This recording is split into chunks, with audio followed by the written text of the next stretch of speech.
Boys, I think I came up with a name for the band. Yeah, what's that? The Stationary Wilburys. I think... Hey, Dennis. What's that? I think that would be fine. You like that one? Nah. Oh! The band! When did they turn into Miss Personality over there? Hey, we got a lot of news to talk about tonight. The New Hampshire primary results are in, and I haven't seen this many people say they were winners since the last Publishers Clearinghouse Home Sweepstake giveaway. You know, Pat, those are some shaky people, huh? There's a genetic bouillabaisse. Pat Buchanan finished with 40% of the vote. Shocking. Buchanan's showing was such a surprise that the spin doctors needed Dramamine.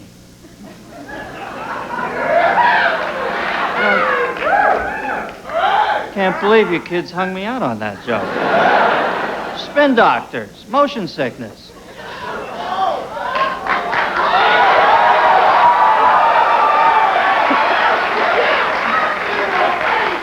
All right, better make this one work. Knock, knock. The last joke. Okay. Man, I haven't seen Buchanan this happy since they brought back the death penalty. Of course, you know, Buchanan spent $2 million in New Hampshire promoting his theme of tight-fisted fiscal conservatism. And President Bush's White House team was so shocked by Buchanan's showing, they're now going through the old newspapers to make sure that we won the war. Bush has finally acknowledged that he must call his opponent by his proper name, Beelzebub, and, you know, you look at George now, he looks humble. Bush knows there's something wrong with the economy. He knows people are hurting, and he's devised a new campaign slogan to address those issues. He wants us to ask ourselves, it's this simple, are we better off today than we were 22, 23 years ago? On the Democratic side, Paul Tsongas won. Mr. Electric, huh? Did you see his victory speech? He said, "Hello, Washington. Are you listening?" I don't think I can vote for a guy whose voice is still changing. You know, people...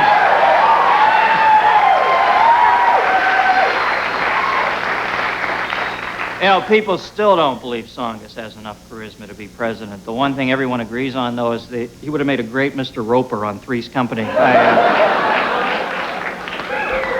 You know, David Duke was so impressed with Tsongas' performance yesterday, he said he now regrets ever having the plastic surgery. And, you know, as I go out amongst this great land of ours, I find a surprising amount of affinity for this Duke fellow. Can't take a shot at him. Everybody gets angry at you. Big Duke crowd here tonight?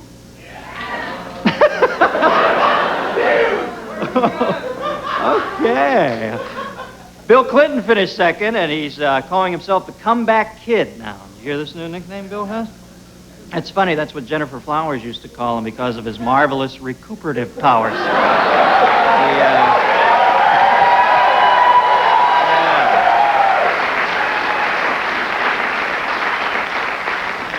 Don't go after the Klansman, but you can always chill an adulterer, huh? All right. As long as I know the ground rules. Oscar nominations came out this morning. Both Thelma and Louise got nominated for Best Actress. God, what a shame they drove off that cliff. Now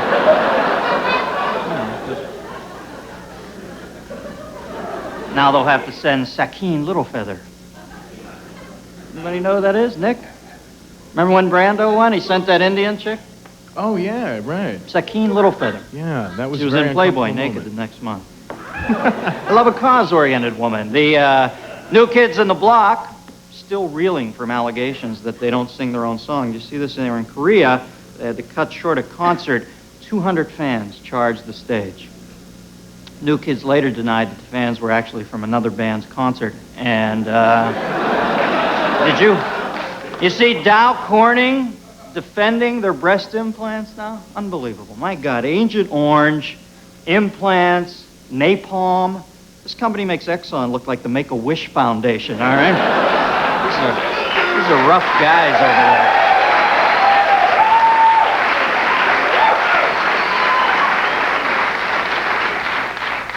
Breast implants, silicone. Who would have ever thought the stuff you used to caulk your bathroom would be bad when... Sounded shaky to me from the get-go. Michael Jackson cutting short his trip to Africa. Supposedly he insulted the locals there because he touches his nose a lot. Which, you know, they think that he means that he thinks their country smells bad. So they're all angry at him. Of course, we all know Michael's just checking to make sure his nose is still on there.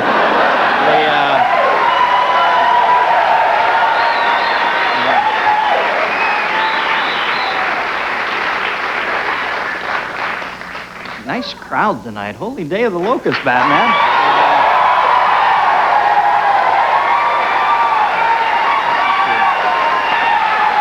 We have Turner Broadcasting is planning to start an all-cartoon channel. Did you read that? Yeah. You know, I think we already have a channel of one-dimensional fictional characters. It's called C-SPAN, all right?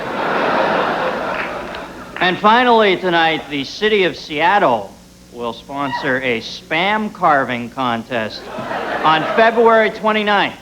The event will take place in downtown Seattle, and the audience will be comprised mostly of homeless and unemployed people who just love watching food being carved up as an arts and crafts project, don't they? And what else? That's it? We got anything else tonight? Do we have some toy joke?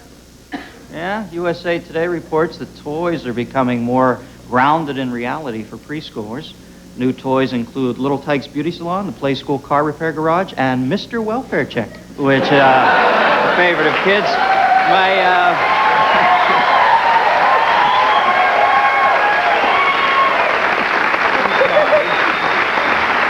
screwed up my math. I'm sorry.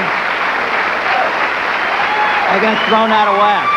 Oh, we got, tonight we have Chris Connelly from MTV. He's going to talk about the Oscar nominations which came out today. We've got, we're going to have some videotape that we did some shows before I went on the air, and I was really so we can't run them all, but we had some great moments on there I'd hate to lose. One of it was a visit from Rickie Lee Jones we had one night, and we're going to play that for you. And it's a great song, and I just hate the fact that I got her in here to sing it, and then because I stiffed it, she didn't get on. So we're going to run that tonight. We have Bruce Dern, and we have from the Soviet Union, journalist Vladimir Pozner. Oh, David!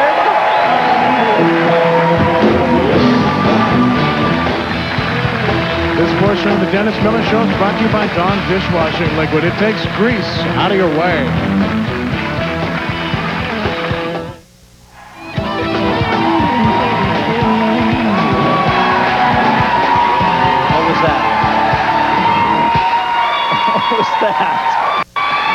What was that? Huh? Oh, is that the backstage shot? Boy, it looks exciting back there. That's Chris Connelly. He'll be out in a second, and we just wanted to see what he was like when he didn't know we were watching. And God, it's a whole different guy, isn't it? Hey, did you see this in the USA today? Right on the front page here of this special section on paying for college. Do we have a shot of this? It says, the saddest day of my life is when I had to tell my daughter she couldn't go to Princeton. Aww. Boy, it's a real dust bowl out there, isn't it? Oh, you know, the Depression's here when a nice kid from the burbs has to go to a state school. When basic birthrights like the right to attend a posh Ivy League school are ripped off our backs like a cheap shirt. That's when you can turn off the lights and assume the crash position, folks. Because this one's going to make 1929 look like a kid and play movie. All right. Haven't done a Miller's Index in a while. Thought we'd do one of those. A racy blend of truth and fancy, like a campaign speech, or Shannon Doherty. All right, this is the Miller's Index. Percentage of Southern California drivers who say they've made indecent gestures at other drivers, 38. Of these, percentage who have been hit by rapid gunfire, 80. The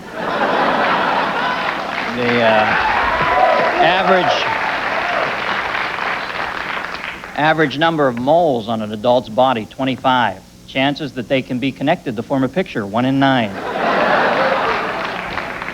Percentage of Americans who say that God has spoken to them, 36. Percentage of the time God has denied this, 100. The percentage of Americans who say that mowing the lawn is, quote, risky, 54.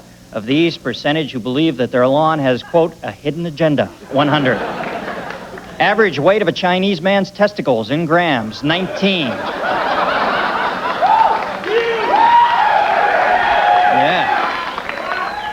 Dollars the Guess Your Testicle Weight booth makes each year at the Beijing County Fair, 500. Number of women appointed official Salem witch by Governor Michael Dukakis, 1. Number of court attempts Nancy Reagan has made to remove the title, 6. And the number of times Ronald Reagan has publicly mentioned the savings and loan crisis, 0. Number of times Ronald Reagan has been responsible for the savings and loan crisis, 1. And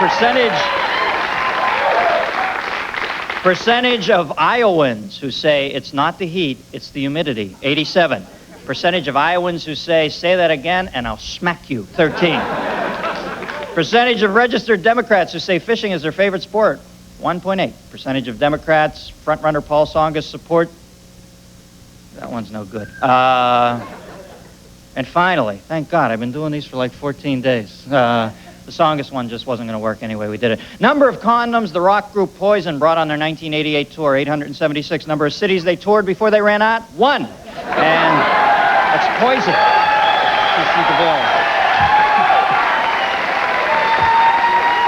Oh, man. I just can't get off the pad tonight. What is it, kids? Need a little potassium here to get me going. You know, my first guest tonight is the executive editor of Premier Magazine and the host of MTV's The Big Picture. We're going to discuss the Oscar picks today. Chris Connelly, folks. Chris Connelly.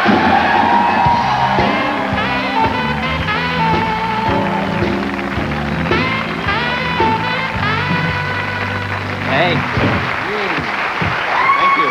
Can't get it to go. Chris Connelly. All right. Big Now, first time a cartoon's ever been up for Best Picture. Oliver Stone must be delighted, huh? It's true. It's amazing, isn't it? It was that autopsy shots of Belle. They were just incredible. I don't know how Beauty they and the Beast is actually, did you hear the Oscar picks today, folks? Beauty That's and the right. Beast. Beauty and I the think Beast this is the first time for a cartoon, right? That's true. I think Jeffrey Katzenberg, the head of Disney, did everything he could to make that happen, and he succeeded. Very, very happy man today. You know, one thing I don't understand is how Ridley Scott and John Singleton are both up for the Best Director, Right. and yet neither of their films are. And it's up strange. for Best Picture. And So weird. you know, and Streisand's movie, Barbra Streisand's movie, is up for Best Picture, and she's not nominated for Best Director. It's all who you know. They just hate Streisand, don't I think they? so. I think they loathe and despise her. If I were her, I'd like have a big jar of malt liquor right now and be listening to a lot of country music. Because it's just not happening. She had no chance. No, I don't know. They just can't. I don't know if it's sexism or what. I mean, there's an obvious self-infatuation problem of some kind. But, you know, I was hanging Streisand's picture upside down, you know, when we were listening to Lucy in the Sky with Diamonds. But come on, give her a break, you know. So she sang a show tune every now and then. Give her a little break. They don't take her seriously. I guess not, no. But a woman has never...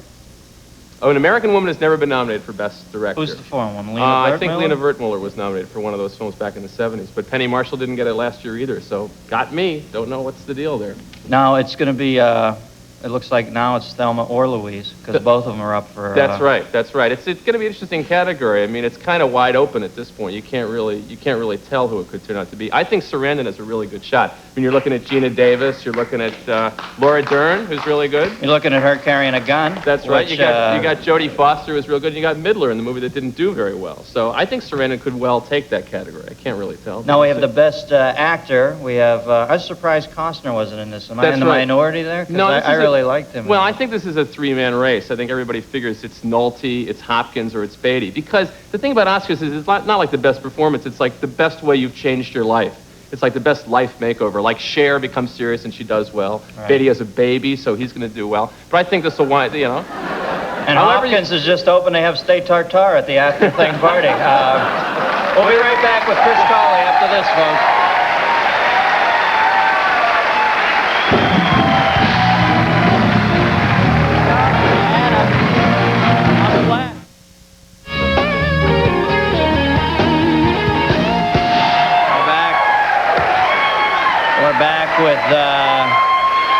Back with Chris Connelly now it has to be the first time.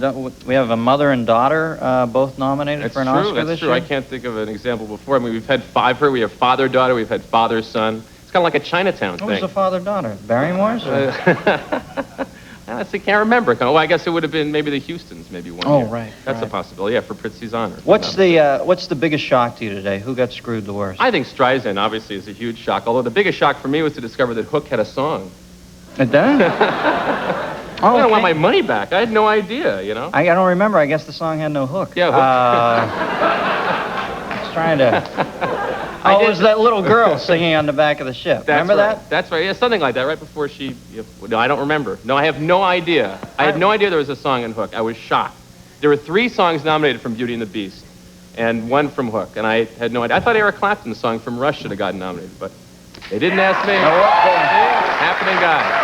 But no such luck. You know, I think the best category where somebody's really going to get raked who did a good job is supporting actor. I liked all those guys. Now, did I hear you don't like Michael Lerner, or is that? No, I thought he was great. I thought he was wonderful, and I think he really did that on his own too. I mean, I don't think he would have gotten nominated if he hadn't got out there sort of on his own and done his job. Well, I thought he was so great. I thought he'd be recognized without the ads. You think the ads help or hurt? Does it look a little desperate? Just because nobody saw Barton Fink. It was very hard for them to get that into an audience. But these guys can all stay home. I mean, they were great. Harvey Keitel, Ben Kingsley, Tommy Lee Jones, awesome in JFK. But Jack Palance is going to win. Palance is going to win for City Slickers. Yeah. Just because... He was very funny, you know. You think it's the John Wayne thing, you know. He'll come up there and it'll be a groovy deal. They'll lap it up. Now, that seems they should isolate, and it should be this year's films, but do you feel there's some carryover from the cumulative effect of a man's career? Is that why Palance is a lock? Because he's been doing this since we were all kids? Is he just burned into our memories? Yeah, I think there's a feeling that old Hollywood particularly likes to see one of their own do well. You think of the year that Don Amici won for Cocoon, you know? I mean, that's right up there with Lionel Barrymore, right? Those Cocoon performances. But, well, in my book, anyway. But, they want to give one to Palance. They like him. He did a good job. So now, do you think the people who are in the Best Picture, and that's Bugsy, JFK, Prince of Tides, Silence of the Lambs, and Beauty and the Beast. Now, what film got knocked out by the cartoon, and how PO'd are they? That's hard. I guess you could say 2 films, and you alluded to them before. Boys in the Hood, certainly, the John Singleton movie. That was a great film. And there's no sign of Thelma and Louise either. So so these are all quality films. We'll just have to see. You know, the odd thing is also Fried Green Tomatoes didn't turn up here. None of these films comes out at Christmas with a real momentum thing happening. You know, like the way Fried Green does at this point. So it's going to be kind of Fried Green. Is that the hippest thing you ever heard? I love it when they shorten it. Jessica Tandy and Kathy Bates and the whole Green deal. Fried Green. That's the greatest. But Jessica Tandy, she's the only one that's up for that. That's right. That's right. The other thing that the Academy is really tough on is people under 5 feet tall, because I think and unjustly so, I'd say, and not because Linda Hunt's up for anything this year, but Charlie Korsmo was great in Hook. Christina Ricci, remember the little girl in the Addams Family? She was great, right? Supporting actress. Yeah, I didn't see I'm like the only guy in the world. Was the Addams Family good? I just stayed home and watched Wayne World's commercials. Wayne's World, amazing. Wayne's World, 18 million, biggest opening ever. My pal's over there. Yeah. Wayne's World.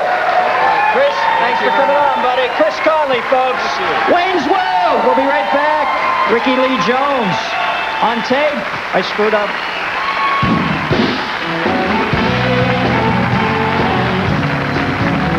This portion of the Dennis Miller Show is brought to you by Toyota, reminding you to always buckle up. Do it for those who love you.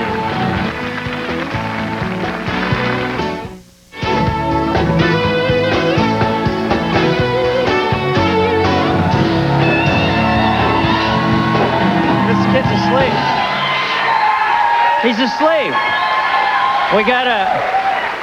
We gotta quit making these people applaud throughout the commercial. Who's in charge of that here? Is there a floor manager or something? They've been clapping for the last 10 minutes. This kid was asleep over here. Are you okay, man? I'm sorry, man. Let's start him applauding like 5 seconds before we come back on. Can we do that? Okay. We're just getting a little Pavlovian out there. He's just like... Christ, like the island of Dr. Moreau or something. Yeah. What is the law? The House of Pain, yeah. Tomorrow night, my guest will be James Coburn, In Like Flint 8, and Corbin Burnson, comedian Leah Krinsky, and attorney Alan Dershowitz. Now, we're going to play this song. It's for Rickie Lee Jones. It's called That There. I don't want to blow smoke up anybody's derriere here. She isn't here tonight. I dug the song, and I feel like we stiffed her not allowing her on that night. So we're going to play a tape for you now. People at home, you hear, fake like she's here. Okay, Rickie Lee Jones.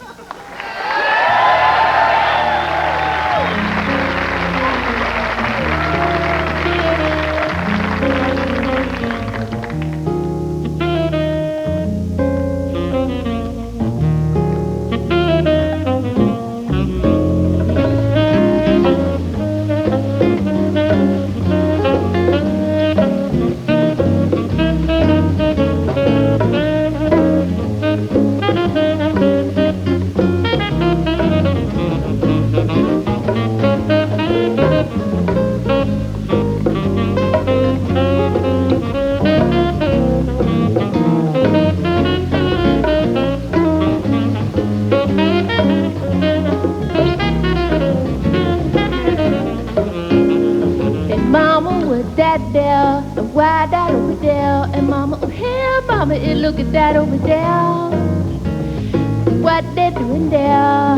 Where they going there? Mama, can I have that big elephant over there? Who's that in my chair? What's he doing there? And Mama, oh here, Mama, can I go over there? Hey Mama, what is square? Where do we get there? And Mama, can I have that big elephant over there? Where's the cook here? Doesn't want anything here. Forever demanding to know who, what, why, and where. Question attention. Sometimes the questions get wild. Like, Mama, can I have that big elephant over there? Don't wanna comb my hair or wear my teddy bear. And Mama, oh here, look at the cowboy coming down. And can I have a pair of boots like that too? Well, and Mama, can I have that big elephant over there?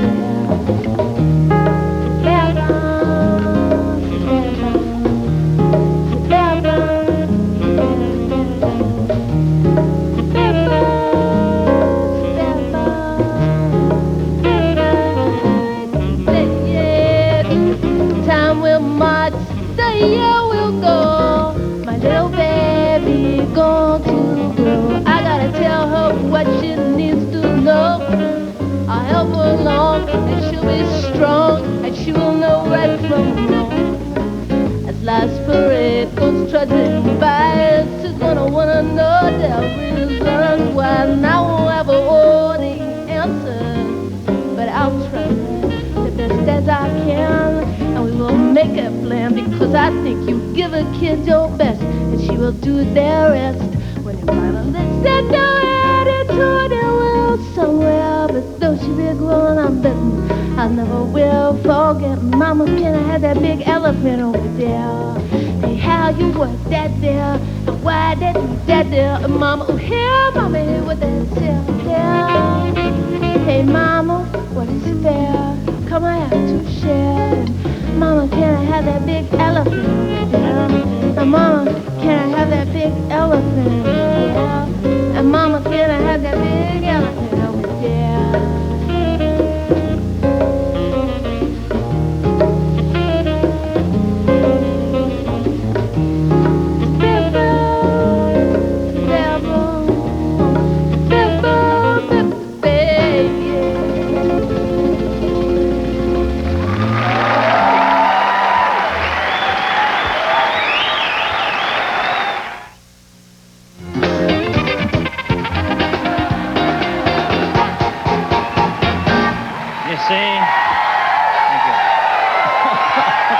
Thank you. Thank you. Thank you.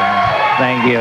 Thank you. I feel like Alan Freed. You see? We're making a little puppet turn up everywhere, like the monolith in 2001. It's crazy. We're just... As Barry Sands said, it's found comedy. It's just there. We just find it. You know, like you know who Barry Sands is. All right, Morty, you're laughing. We received a interesting message on the voicemail this week. David, our director, can we hear it? Hey, Dennis, this is Steve Rio from Troy, New York. My question is, how come you guys got a couch? I never see anybody use it. Well, actually, you know, a lot of people have asked about the couch, and you're right, Steve, we don't really use it for guests, but I think if you watch this piece of tape from last night's show, you'll understand a little better. Blake Clark and the delightful Dr. Fiorella Terenzi. Good night, teenagers. Bye-bye.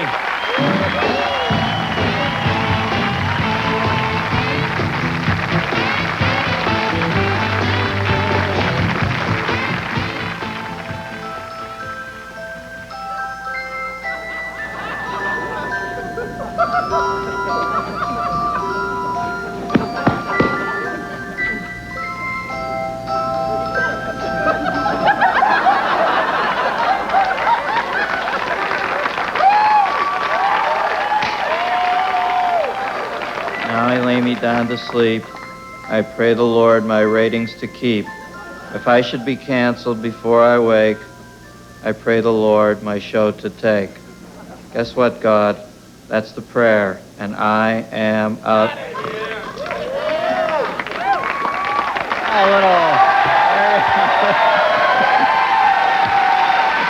voicemail.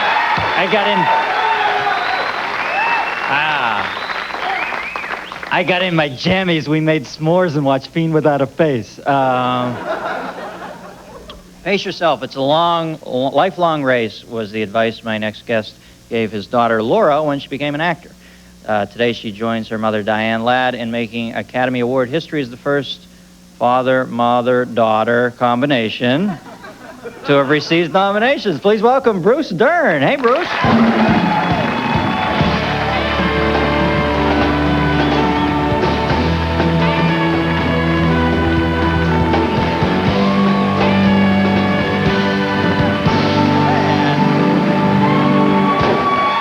Bruce.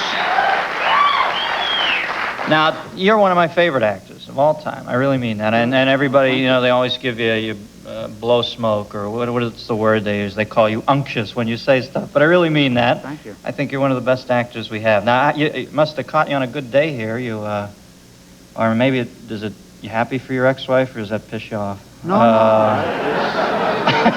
it's terrific. She earned it. I mean, that's the third time she's been nominated. Yeah. I mean, she's always been a wonderful actress, and it's real tough. I mean, Laura is, equally as deserving, but she's very young. And when we were that age, to get somebody who's 25 years old to be nominated for an Oscar was almost unheard of. And Diane, it's as an actress, I've always had a theory that if you don't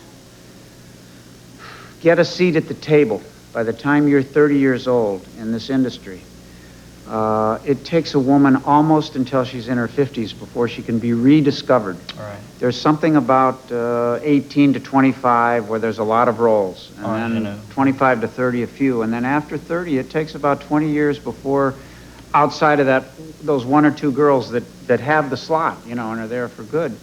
Well, Laura got in early. Now, do you think, does it follow that if you do get the seat at the table, do you necessarily go away from 30 to 50, or can you hold your position? I would say it all depends why you got into it originally. I became an actor originally because I was interested in what it was that made people do what they do, particularly in times of stress.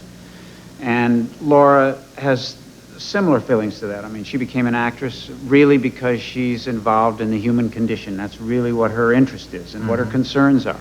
So there'll always be a place for her, but a lot of people didn't become actors and actresses for that. They become because they they're wooed by the money or the seduction of the town or the Right. lifestyle or something, and they go off in all kinds of different tangents. So it's always interesting to see how they go. I'm extremely proud of them, though. They did good.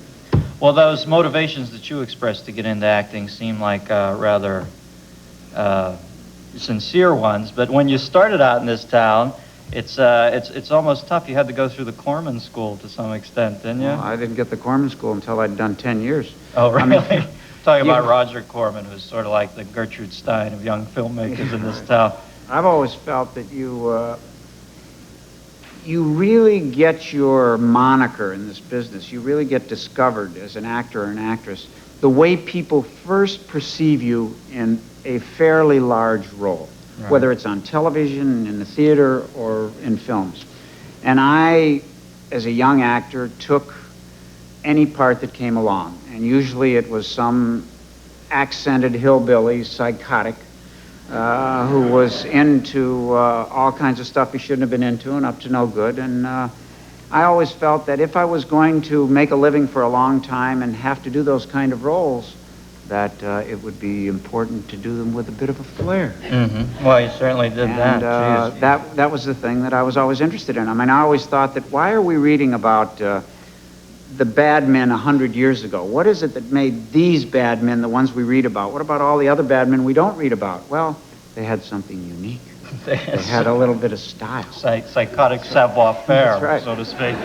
So I always felt that was, something that you had to look for. You had to find a way, if you're going to be a bad guy, to entertain the folks along the way so that they all get a chance to kick your face in at the end, because they really want to do that. Right. I mean, when I think Catharsis. yeah.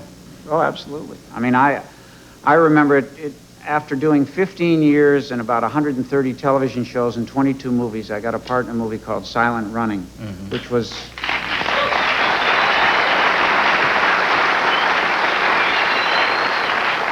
And that was the beginning, really, of like a second part of my career. And 6 weeks after finishing Silent Running, which was kind of this sweet science fiction picture, they talked me into killing John Wayne and the Cowboys. And it took me, that's 20 years ago, and I've never lived it down. Then I went straight again for about 3 or 4 more years, and I did movies like Smile and The Great Gatsby and Posse and Wonton Town, the dog that sunk Hollywood, and a few movies like that. And then they talked me into doing Black Sunday. Yeah. And I'm an avid football fan, particularly pro football fan, and I didn't think that much about it while we were making it. And Stan, my press agent, and my wife and I and his wife went to the Super Bowl the year that the Rams played Pittsburgh in the Rose Bowl. 35-31, wasn't it? No. I wished it was 35-31. I had 11 points. They lost by 12. You'd remember better than me then. But somebody nudged us, and as the blimp went overhead, and they said, some jerk-off comment like, well, I'm glad I know where you are, at least I know you're not up there and we're not all in danger, Yeah, that was my next question. But I mean, I didn't really realize, I think Black Sunday's probably the only film that I was involved in that if I were to have a chance to make it again today, I might not do it. And I'm not sure the rest of the people involved in making it didn't feel the same way. I wasn't aware that it was as much of a training film as it was. I mean, it actually looks feasible, like 2 people could take a blimp and do such a disastrous thing like that. And even though it's not possible, I don't know, I've always kind of wrestled with where does our responsibility end as to what we can really do. Sure, it was a best-selling book. Sure, it was a big hit. Sure, it was a popular novel and all. But are we really responsible in doing anything because we have the right to, because it was a book? I don't know.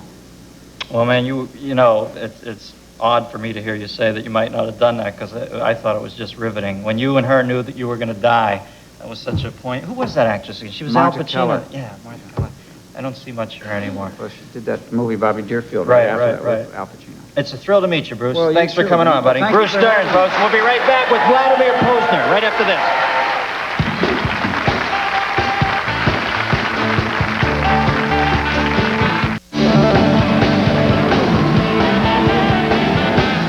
crossroads. Little crossroads?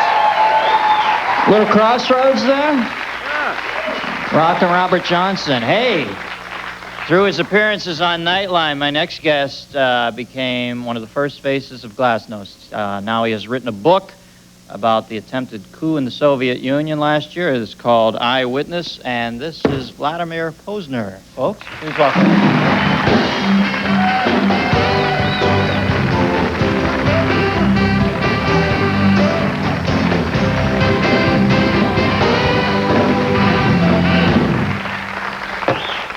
So, Vladimir, Russia, what happened, babe? Russia happened. Russia happened. Instead of the Soviet Union, there's now a country called Russia. I know. I'm back in the EUNN. It's, you know, it seems so odd over here. I know that many people have a grasp on this, but the layman in this country almost is amazed that all of a sudden there's no Soviet Union. I think that's so weird to all of us. Like, it was there, and then they got really weird, and now it's not there anymore. Where were you when you found out about it? Give me the events of your day. Well, when the Soviet Union, when the coup. Yeah. The coup, I was in Moscow. Oh, you're right. I was right there. And it was very scary, believe me. I mean, have you ever been up close to a tank when it's coming at you? Yeah, but I'd rather not talk about it. It's a peccadillo of mine. No, I haven't, but obviously... Believe me, it's very scary. And the fact that anyone, let alone 75,000 people, would actually stand up and face tanks and say, we will not let you through, I think is just the most amazing, wonderful thing. And that's what brought about the disappearance of the Soviet Union, the appearance of this new country. All right. Now, what... You at one point were pro-Gorbachev, right? Well, I still am. I mean, he's a great, great man yes. who will go down in history for doing great things. He also botched many things. He also appointed those 8 men who led the coup. He rammed them through Parliament. He made people vote for them. So he's responsible, which doesn't take away from the fact that he was a great man. Yeah, in some ways, do you think that he knew the things he was putting into motion would eventually lead to his decline? No, I don't think anyone ever knows those things. No. He thought he knew more than he knew, and that also didn't help him. He was a little bit cocksure.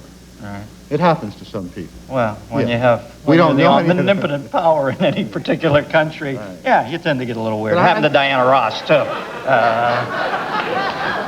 Now, what's your take on Yeltsin? He's kind of had a rebirth, hasn't he, to some extent, Yeltsin? It seems well, considering that Gorbachev called him a political cadaver, I'd say he's had a rebirth. He certainly has. Yes, you know, he's a courageous man. He's a leader. He's someone who's willing to take responsibility. He's willing to do unpopular things if he thinks they're right, and he doesn't beat around the bush. No pun intended here. Right. Nor taken. No, okay. And I think at the same time, he's not a very democratic man. He clearly admits that. But he's a leader. Yeah. For God's sakes, I feel so sorry for those people over there. You still reside there. How bleak is it, for God's sakes? Is it Ethiopian, or is there enough food to eat? Or? Well, it's not even that there's enough. Let me just give you one example. A pound of ham costs about half of a worker's monthly wage. Now, all right, people aren't eating ham. You can do without ham. A pound of cheese costs about a third of a worker's wage. It's just gone right through the roof, and people don't understand what's happening to them, and they don't understand why it's happening, and they're wondering if the world really cares. And that makes it really very tough. Are we sending them good stuff? Or I read some reports that some of the stuff we're sending, the medical supplies, is outmoded, or is that true? Or? You know, there are two ways to look at this. There's a humanitarian aid, when people from their heart are sending what they can, and that's wonderful. Yes. It's not going to be enough. Right. There has to be something like a Marshall Plan. Mm-hmm. There has to be a government, and it's not just U.S., it's Japan, it's England, it's all of them. It should be aimed at really trying to see to it that the reforms work. Because if they don't, we're going to get some kind of David Duke. I mean, I don't know, you said this crowd is kind of David Duke-ish? No, I was teasing. Teasing. But I'm teasing too, but what I want to say is we have our David Dukes who are very dangerous. Right. And if they ever come to power, it's going to be a disaster for just about everyone. Do they wear red sheets? We'll be right back after this. Vladimir Pozner, folks. Thank you, Vladimir.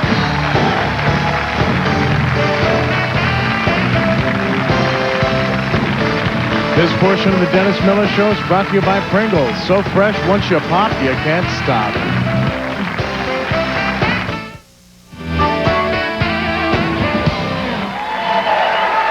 Welcome back. Real quickly, Vladimir, one thing that's on everybody's mind over here, obviously, is you got those weapons tucked away, don't you, babe? They're tucked away, and as long as we stay democratic, they're okay. But if we don't, then that's where the trouble starts. Mm-hmm. Well, how many republics over there are there missile bases in now? Four. Okay. Ukraine, Belarus, Kazakhstan, and the big one, Russia. Which one's closest to Studio City?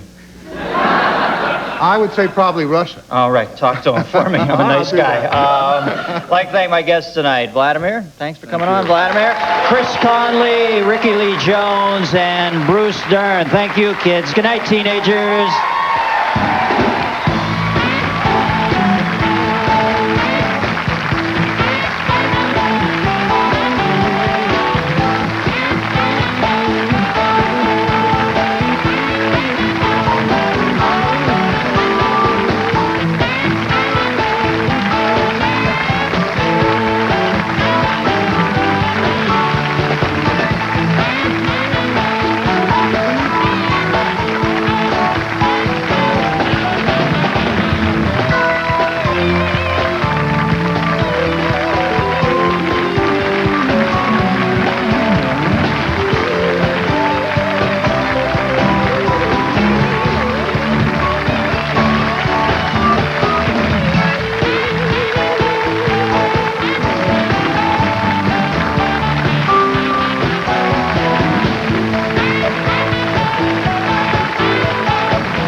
When in Los Angeles, guests of the Dennis Miller Show stay at the St. James Club and Hotel.